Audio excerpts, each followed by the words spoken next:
Hello friends, आज की हमारी इस वीडियो में आप मिलेंगे धनी राम से। इनका नाम धनी राम है। ये कोर्ट में बाबू का काम करते हैं और सरकारी अफसर हैं।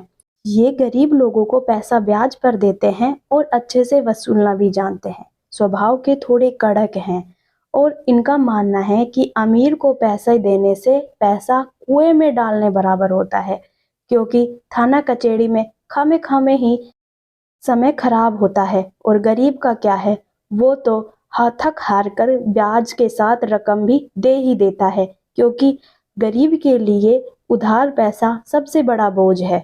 इसीलिए यह सिर्फ गरीब को ही पैसा देते हैं। अमीर को पैसा देना इनके उसूलों के खिलाफ है।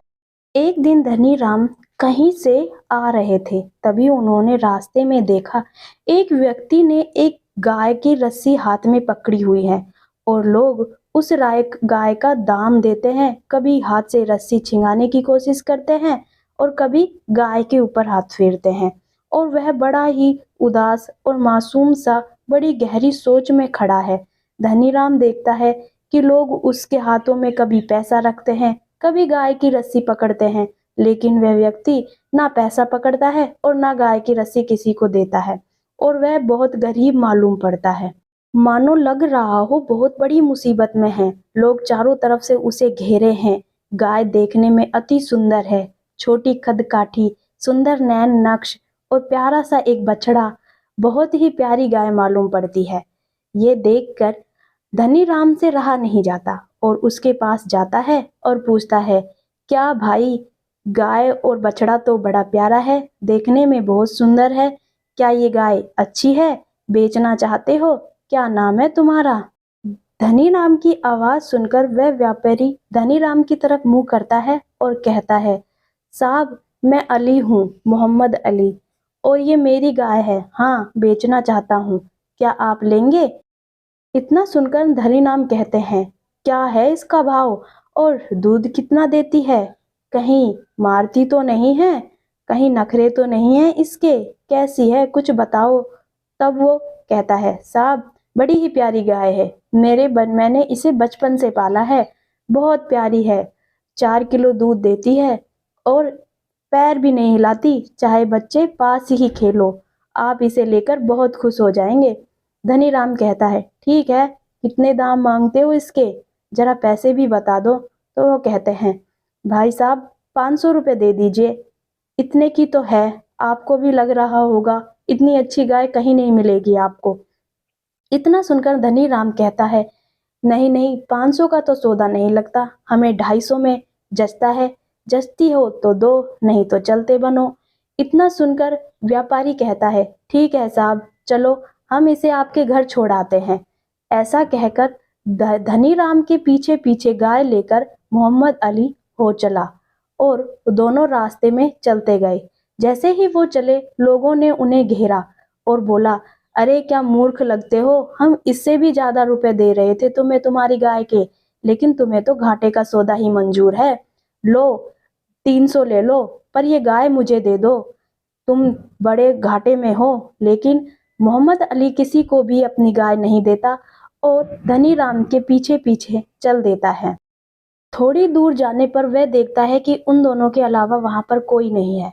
तब मोहम्मद अली बोलता है, साहब, बड़े नेक और शरीफ मालूम पड़ते हो, कसाई वसाई तो नहीं हो? मैं अपनी गाय कसाई को नहीं बेचना चाहता। गौ माता को कसाई के बेच के पाप का भागी नहीं बनना। मेरे घर की पाली हुई गाय है, बहुत प्यारी है, इसका अच्छे से ध्यान रखना। और हाँ, आपके काम करने वालों लोगों से कह देना, कभी इस पर हाथ ना उठाए। इतनी प्यारी गाय है, इसे अगर कुछ होगा तो मुझे बड़ा दुख होगा। आप भी मुझे याद करेंगे कि किसी ने इतनी अच्छी गाय बेची थी। धनी राम ने एक मुस्लिम इंसान के मुंह से गाय के बारे में इतनी भावना देखकर सोच में पड़ गया कि आज के जमाने में भी ऐसे लोग होते हैं जो एक गाय को लेकर इतना प्यार। नहीं तो लोग तो गायों को कट्टरों में बेच देते हैं चंद पैसे कमाने के लिए। हमारे धर्म में भी ऐसा हो रहा है। आजकल तो पंडित पंडित और हिंदू भी कसाई का काम करने लगे हैं। इतने बात करते करते धनी राम घर पहुंच जाता है और उससे कहता है, ठहरो, मैं तुम्हारे रुपए लेकर आता हूँ। धनी राम उसे उसके गाय के पैसे देता है और मोहम्मद अली गाय को उसके पास छोड़कर चला जाता है। घर जाने के बाद कसौली के एक छोटा सा गांव है। वहां पर यूं तो बहुत से घर है मुसलमानों के। अभी हज का द्वार खुला है, सभी हज यात्रा पर गए हुए हैं। इतना देखकर सभी के घर शांत हैं और मोहम्मद अली अपने घर को जाता है, अपने बैलों को संभालता है और जैसे ही घर के अंदर पैर रखता है, माँ एक फरियाद लेकर उसके सामने आती है। कहती है, आ गया बेटा, तेरी ही राह देख रही थी। बूढ़ी हो चुकी हूँ, पता नहीं कब अल्लाह को प्यारी हो जाऊं। मेरा भी बड़ा मन है कि मैं भी हज यात्रा पर जाऊं। अगर तू मुझे वहां पर भेज सके तो तेरी बड़ी मेहरबानी होगी। अंतिम इन दिनों में मैं भी कुछ नेकी का काम कर लूं और अल्लाह के दर्शन कर लूं। उसके बाद तो चाहे मौत भी आ जाए तो कोई गम नहीं। इतना सुनकर मोहम्मद अली अपनी माँ को मना नहीं कर पाया।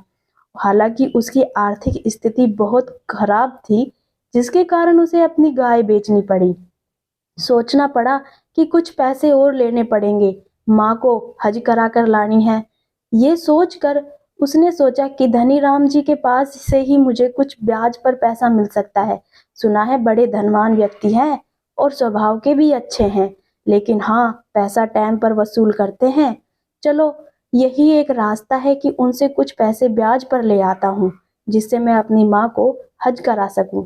वह ये सब सोचते सोचते ही धनीराम के घर पर चला जाता है और कहता है, साहब, मुझे 200 रुपये ब्याज पर दे दो, अपनी माँ को हज करा कर लाना है। मैं इस बार की फसल निकलते ही आपका पैसा ब्याज समेत लौटा दूंगा।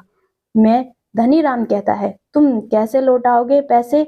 और मैं तुम्हें पैसे दे दूं, लेकिन मुझे वक्त पर पैसे वापस लेने हैं। एक भी बहाना नहीं चलेगा। मैं इन मामलों में बहुत कठोर हूँ। मोहम्मद अली इतना सुनकर ही कहता है, जी हाँ साहब, मेरे पास जमीन है, थोड़ा बहुत बचेगा, जरूर आपको दे दूंगा। चाहे मैं घर में 1 रुपया ना बचाऊं, पर आपका पैसा मैं टाइम पर दूंगा। आपकी बड़ी मेहरबानी होगी जो मुझे दे दोगे। धनी राम मोहम्मद अली की बातों से बहुत इम्प्रेस हो गए और वह चाहते थे कि उसे पैसे दे दें। इसीलिए उन्होंने बिना कुछ सोचे समझे मोहम्मद अली को पैसे दे दिए और कहा, मुझे वक्त पर पैसे वापस दे देना, नहीं तो अच्छा नहीं होगा। इतना कहकर मोहम्मद अली ने दोनों हाथ जोड़े और कहा, जी हुजूर, मैं अपनी माँ को हज करा कर ले आऊं और फसल पकते ही पहला पैसा आपका दूंगा, चाहे कुछ भी हो जाए। इतना कहकर मोहम्मद अली धनी राम के वहां से चला जाता है और धनी राम कुछ सोचते हुए वहीं पर खड़ा रह जाता है। और फिर कुछ दिन इसी तरह बीत जाते हैं। धनी राम अपनी माँ को हज कराने के लिए लेकर जाता है। लौटते वक्त उसकी माँ बीमार हो जाती है। अब धनी राम के पैसे देने का वक्त भी पास आ चुका था। अब मोहम्मद अली को चिंता होने लगी थी। धनी राम ने अपने एक व्यक्ति को मोहम्मद अली के यहाँ पर भेजा और घर बुलवाने का कहा। धनी राम का बुलावा सुनते ही मोहम्मद अली उसी व्यक्ति के साथ आया और कहने लगा, हुजूर, हज पर आने से ही माँ बीमार हो चुकी है। कुछ पैसा रुपया पड़ा था जो उनके लगा रहा हूँ। आखिर एक ही बेटा हूँ, उनकी सेवा पानी भी करना मेरा ही कर्तव्य है। नहीं तो जरूर आपके पैसे लौटा देते। अगर कुछ दिनों की मोहलत और मिल जाए तो बड़ी मेहरबानी होगी। मोहलत मांग कर जैसे ही घर आया तो उसने देखा माँ अंतिम सांस ले रही है। बड़ी ही दया और करुणा भरी नजरों से अपने बेटे को देख रही है। माँ संसार छोड़कर चली गई। बहुत ज्यादा खर्चे और सिरा पड़े। माँ के अंतिम संस्कार के लिए पैसे चाहिए थे। बिरादरी में सभी भोजन की भी व्यवस्था करते हैं, अब मोहम्मद अली को वो भी करना था। टूटा हुआ और थकान भरा शरीर, चारों तरफ के रास्ते बंद। अड़ोसी पड़ोसियों से कुछ पैसे लेकर माँ का अंतिम संस्कार तो कर दिया, लेकिन भोजन की व्यवस्था, पिंडदान, कब्र का व्यवस्था, कब्र भी बनवानी थी। इनके पैसे कहाँ से आवे? रास्ते में सोचते विचार करते चलता रहा। कहीं धनी राम ने मना कर दिया और बेइज्जती कर दी तो क्या करूँगा? लौट कर वापस आ जाऊँगा। देने तो रुपए थे, बल्कि और लेने जा रहा हूँ। क्या वो मुझे पैसे देंगे? जाकर देखता है तो धनी राम नौकरों पर बड़ी जोर शोर से चिल्ला रहा था। बरामदे में कुर्सी क्यों नहीं डाली? दरवाजे पर पानी क्यों नहीं छिड़का? आज झाड़ू क्यों नहीं लगाई? साफ सफाई किस लिए नहीं की? इतनी जोर से गर्म हुए पड़े थे कि देखते ही डर लग रहा था। धनी राम अचानक से मोहम्मद अली धनी राम के सामने आ गया कहा सुना कुछ नहीं, धनी राम एकदम से जोर से मोहम्मद अली पर चिल्लाए, तुम मेरा पीछा कब छोड़ोगे? आखिर क्या चाहते हो जो फिर से आ गए? मोहम्मद अली ने दोनों हाथ जोड़े और कहने लगा, नहीं साहब, बस राम राम कहने आया था। इतना कहकर बरामदे से नीचे उतरने लगा।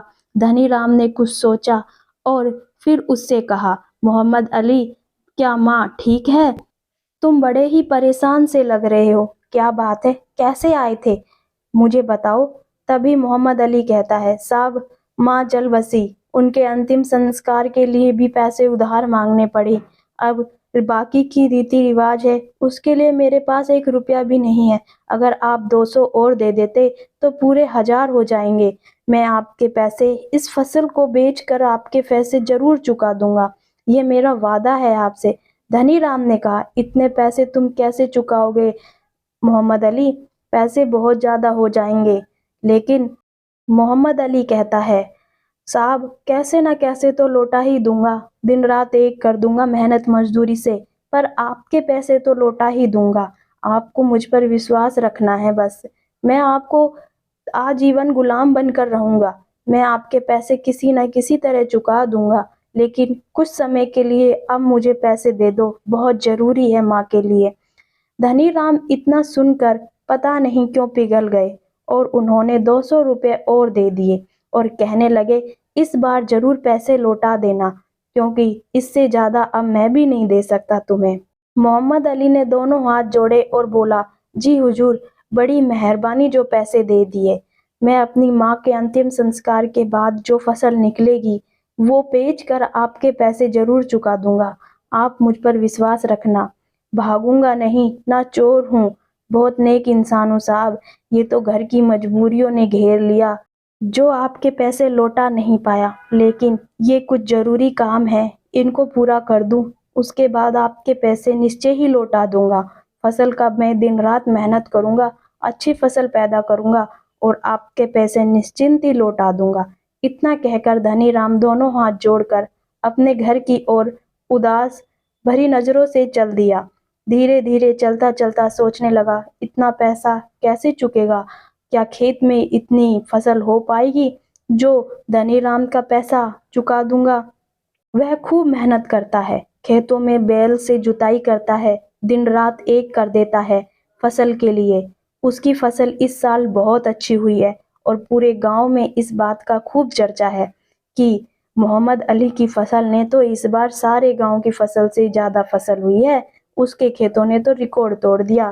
तभी एक किसान मोहम्मद अली के पास आता है और कहता है, वाह मोहम्मद अली, तूने तो खूब जमकर मेहनत की है, तेरे खेत तो भरे पड़े हैं, लहरा रहे हैं।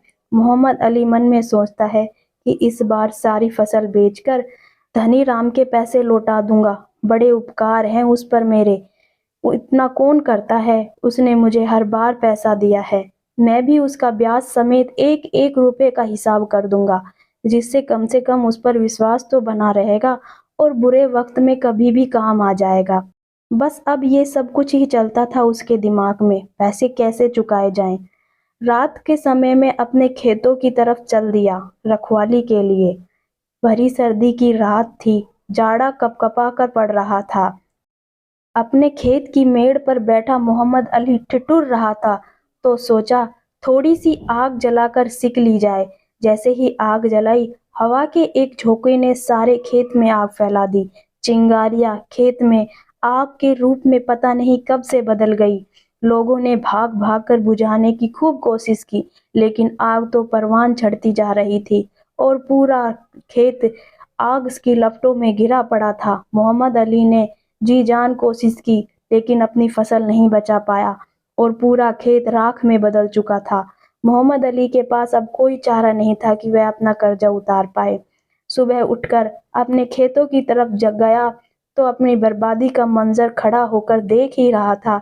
इतने में ही एक व्यक्ति आता है और कहता है, मोहम्मद अली, तुझे धनी राम ने याद किया है क्या? तुझे उसके पैसे नहीं देने, खाकर भाग जाने का इरादा है क्या? बस जब आता है, जब पैसे मांगने आता है। आज का करार है, तुझे पैसे वापस देने हैं। तभी मोहम्मद अली कहता है, साहब, मेरे खेत का मंजर तो आप अपनी नजरों से देख ही रहे हैं। खाकर भागता तो आपका कब का भाग जाता। ये तो मेरी बुरी किस्मत है जिसने आज तक कभी साथ नहीं दिया। तभी वह व्यक्ति कहता है, हाँ हाँ, जिसके पास भी पैसे वापस लेने जाओ वो यही कहता है। कोई भी नहीं कहता कि किस्मत उसकी अच्छी है, पैसा लेते वक्त किस्मत अच्छी है। तभी वह कहता है, मोहम्मद अली कहते हैं, नहीं साहब, इतना भी बुरा व्यक्ति नहीं हूँ जो किसी के पैसे खाकर भाग जाऊं। इतनी बुरी नीयत नहीं है मेरी। आज से पहले ना किसी के पैसे खाए हैं और ना कभी खाऊंगा। मोहम्मद अली की बिना एक सुने उसका हाथ पकड़े उसको खींचे हुए धनीराम के पास ले जाता है वे व्यक्ति। धनीराम कहता है, मोहम्मद अली, आज का करार था, क्या हुआ? तुमने पैसे नहीं लौटाए और मैंने सुना तुम्हारी खेत की सभी फसल जलकर राख हो गई। अब तुम क्या करोगे? मोहम्मद अली गिड़गिड़ा कर रोने लगा। साहब, मन तो था कि अब की बात तो पैसा दे ही दूंगा, खूब मेहनत मजदूरी खूब मेहनत की, लेकिन अल्लाह को मंजूर नहीं था जो सारी फसल खराब कर दी। मुझे खुद शर्म आ रही है कि मैं आपके पैसे कैसे चुकाऊं। आप भी मुझे बेकार व्यक्ति समझते होंगे। धनीराम कहता है, नहीं, तुम बहुत अच्छे व्यक्ति हो और मैंने तुम्हारा सारा कर्जा माफ कर दिया है। तुमने जो गाय बेची थी मैंने तुमसे बहुत सस्ते दामों में खरीदी थी और उसने मुझे खूब दूध दिया और मैंने वो दूध बेचकर खूब पैसा कमाया और तुम्हारी इस नेकी को देखकर मैं तुमसे बहुत प्रसन्न हूँ। आज से मैं तुम्हारे से कोई रुपया पैसा नहीं मांगता और आज से तुम कर्ज मुक्त हो। इतना सुनकर मोहम्मद अली चौंक उठा और कहने लगा, महाराज, मैंने कैसे आपका कर्जा उतार दिया? मैंने तो जो पैसे लिए हैं उसके एक रुपया भी आपको नहीं दिया। मोहम्मद अली कहते हैं, ये नहीं हो सकता, मैं आपका पैसा जरूर लौटाऊंगा। आप ऐसा ना करिए, इतना बेकार इंसान नहीं हूँ साहब जो पैसे खाकर ही भाग जाऊंगा। तभी धनीराम कहता है, अरे भागने भगाने की कौन कह रहा है? मैंने तेरे जैसा नेक इंसान नहीं देखा। तू बहुत अच्छा इंसान है और मैं तुझसे बहुत प्रसन्न हूँ। तू बहुत अच्छा है। मैंने तुझसे जो गाय खरीदी उसने मुझे बहुत धन दिया और उसी धन का कुछ हिस्सा दे रहा हूँ, बस ये समझ ले। और इस जीवन में कभी भी मैं तेरे काम आ सकूं तो मुझसे बढ़िया धनी आदमी व्यक्ति कोई नहीं होगा। इतना सुनकर मोहम्मद अली की आंखें भर आती है और दोनों हाथ जोड़कर कहता है, धनी राम, आज से मैं तेरा नौकर हूँ और जो चाहे वो सेवा करा लेना, किसी तरह अपने कर्जे का बोझ उतार लूं, बस यही चाहता हूँ। धनी राम उसके हाथ पकड़कर कहता है, नहीं मोहम्मद अली, तू बहुत अच्छा इंसान है और मैंने तेरे ऊपर कोई उपकार नहीं किया है।